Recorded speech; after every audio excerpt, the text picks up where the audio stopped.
Welcome to லக்ஸா சமையல். Hi friends, நம்ம இன்னைக்கு பிரெட் குலாப் ஜாமுன் எப்படி பண்றதுன்னு பார்க்கலாம். ரொம்ப ஈஸியா பண்ணிடலாம். அதுக்கு இப்போ ஒரு 10 பீஸ் பிரெட் எடுத்து வச்சிருக்கேன். நம்ம இந்த சைட்ஸ் எல்லாம் நல்லா கட் பண்ணிடலாம். இப்போ இந்த சைட்ஸ் நமக்கு தேவைப்படாது, நம்ம அதை கட் பண்ணிடலாம். அப்படி எல்லா பக்கமும் கட் பண்ணி எடுத்துக்கலாம், எல்லா பிரெட்டையும். இப்போ நம்ம கட் பண்ண பிரெட் எல்லாம் மிக்சி கப்ல போட்டு 2 பல்ஸ் கொடுத்தா போதும். ரொம்ப நைஸா அரைச்சிட வேண்டாம். 2 பல்ஸ் கொடுத்தா நல்லா அரைப்பட்டுரும். இப்ப நம்ம 2 தடவை போட்டுக்கலாம். மிக்சில ஒரே தடவை போட்டுறாதீங்க. கீழே உள்ளது ரொம்ப மசிஞ்சிரும், மேல உள்ளது இதுவா இருக்கும். இப்ப நம்ம 2 தடவை போட்டு ஒரு 2 பல்ஸ் கொடுத்துடலாம். இந்த மாதிரி அரைச்சா போதும். இப்ப நான் இதுல இந்த காய்ச்சி ஆற வச்ச பால் தான், அதை கொஞ்சம் கொஞ்சமா மிக்ஸ் பண்ணி நம்ம நல்லா பசிஞ்சுக்கலாம். முதல்ல நிறைய பால் ஊற்றிடாதீங்க. இந்த மாதிரி நல்லா பசிஞ்சு வச்சுக்கிடலாம். நான் ஒரு 4 டேபிள் ஸ்பூன் பால் தான் ஊற்றிருக்கேன். நீங்க முதல்ல நிறைய ஊற்றிடாதுங்க. நீங்க இப்படி எடுக்கும்போது நல்லா கிராக் இல்லாம வரணும், அவ்வளவுதான். இந்த பால் நல்லா கிராக் இல்லாம வரணும். இந்த மாதிரி கிராக் இல்லாம எல்லாத்தையும் உருட்டி வச்சுக்கலாம். இப்ப நம்ம பாகு ரெடி பண்ணிடலாம். நான் ஒரு 3/4 கப் சர்க்கரை சேர்த்திருக்கேன். ஒரு 3/4 கப் தண்ணி ஊற்றினா போதும்.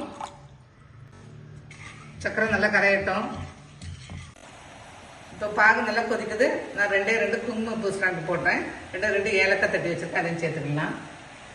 நான் அந்த ஏலக்காய் தோல் போடலை. இது ரொம்ப கம்பி பதம்லாம் வர வேண்டாம். நீங்கள் இப்படி பார்த்தீங்கன்னா கையில் பிசு பிசுன்னு ஒட்டுனா போதும், அந்த பதம் போதும். இப்போ நீங்கள் பதம் பார்க்குறது இந்த பாருங்க, 2 கையும் ஒட்டிட்டு இப்படி ஸ்டிஃபாக இருக்கு பார்த்தீங்களா, அந்த ஸ்டேஜ் போதும்.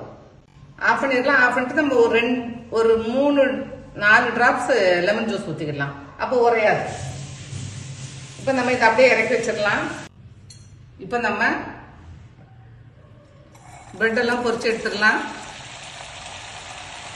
கொஞ்சம் கொஞ்சமாக போட்டு பொரிச்சிங்க, ரொம்ப வேண்டாம். இல்லாட்டி கீழே போய் ஒட்டிக்கும். நீங்கள் சின்ன தீயில தான் வைக்கணும். அப்பப்போ கொஞ்சம் அப்படியே எடுத்து விட்டீங்கன்னா தான் ஒரே மாதிரி வேகும். தீ நிறைய வச்சிடாதீங்க.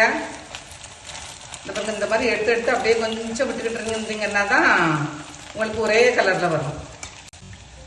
ஒரு 5 போட்டு எடுங்க, கரெக்டா. இப்ப நம்ம உருண்டைகள்லாம் ரெடி ஆயிடுச்சு. நம்ம ஜீராவில் சேர்த்துடலாம். கொஞ்சம் எண்ணெய் நல்லா வடிச்சிட்டு சேர்த்துக்கோங்க. இப்ப நம்ம குலாப் ஜாமுன்லாம் ரெடி ஆயிடுச்சு. ஒரு 2 மணி நேரம் ஊறட்டும். இல்ல நீங்க அதுக்கு முன்னாடி உங்களுக்கு சாப்பிடறதுக்கு பிடிக்கனா கூட எடுத்து, அது கூட நல்லா தான் இருக்கும். நீங்க அதுக்கப்புறம் நீங்க எவ்வளவு நேரம் வேணாலும் ஊற வச்சுக்கலாம். செஞ்சு பாருங்க, நல்லா இருக்கும். தேங்க்ஸ் ஃபார் வாட்சிங்.